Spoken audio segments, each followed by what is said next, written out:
Many trekkers ask me how difficult is the Hampta Pass trek and how much they should prepare for it, and they ask me if I have any tips for them. So in today's video, I'm going to tell you just what is difficult about the Hampta Pass trek, why we mark it a moderate trek, and how you should prepare for it. I'm Swathi from Indiahikes and you're watching Trek with Swathi.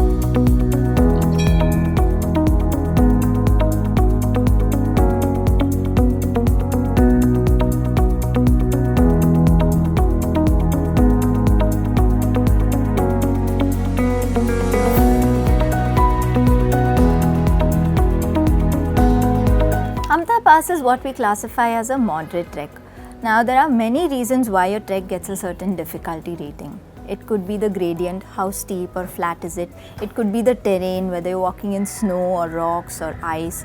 It could be the highest altitude of the trek. It could also be the easiness of the exit on the trek.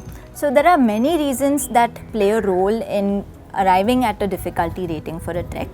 And for Hampta Pass, we rate it as moderate for basically two reasons. The first reason is that it climbs to a very high altitude.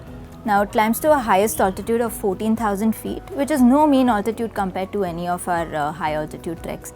Plus this trek gains that altitude very quickly.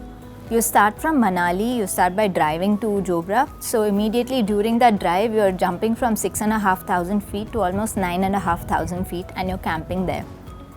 From there, within 2 days, you're climbing the pass at 14,000 feet. So that's a very quick altitude gain, and naturally there are many cases of altitude sickness on this trek. Most of the times we identify the symptoms right in the beginning and nip it in the bud with whatever medication or whatever acclimatization is required, but that's not always possible. And once you get deep into the trek, especially from a place like Baluka Gera or even after crossing the pass from Shiaguru, exit is not very easy on this trek. You have to exit through the valley by trekking. There's no roadhead easily accessible. So this chances of AMS, high chances of AMS, and also lack of easy exits make us mark this as a moderate trek. So it's very important that you read up about altitude sickness before you go on this trek.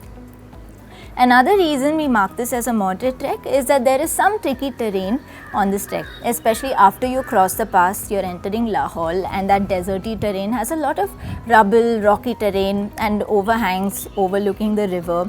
Even on the other side, before you cross the pass also, there are some river crossings and some overhangs. So there are some tricky sections. Our team will be fortifying these sections with the ropes required or by just stationing themselves there and helping you across these sections. So these will be taken care of. What you need to do is get fit and prepare well for the trek. Many people ask me, I have never trekked before, can I still do this trek?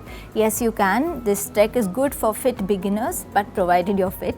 So make sure you get fit for at least a month and a half or 2 months before the trek. At Indiahikes, we put together a target for you to achieve while running. This is to help you do the trek comfortably. So if you're able to achieve this target at least for 2 weeks before your trek, you'll be able to trek comfortably. So work towards that. Also work on strengthening your core muscles, your leg, your core, even your upper body, because you'll be carrying your backpack and trekking uphill. So you need to do some squats and planks and add those into your fitness routine. Aside from that, there's really nothing else for you to worry about on the Hampta Pass trek. If you're fit, you'll be able to do it comfortably. There are some questions that trekkers have about the snow and the rain on this trek. So snow is going to be present almost until the end of July, especially towards the pass. That's where you're likely to encounter snow. After the end of July, the snow starts melting and you'll mostly see just snow patches here and there. If required, our team will give you micro spikes and gaiters to attach to your shoes and walk on the snow. So there's nothing to worry about there. Aside from that, the rain, this is a monsoon trek, so it might rain here and there. It's not like it's going to rain all the time. Maybe once or twice a week it might rain. So make sure you always have your rainwear with you on this particular trek.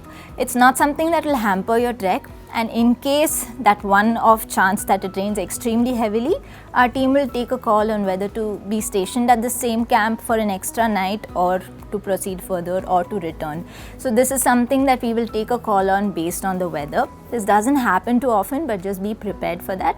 I would highly recommend keeping a buffer day in your itinerary so that you have an extra day that you can factor into this itinerary. So that's all you need to keep in mind to prepare for the Hampta Pass trek. If you have any questions, please drop in a comment below and I'll get back to you. Make sure you read our Hampta Pass page because we have documented it in great detail so that you have none of these worries about the trek.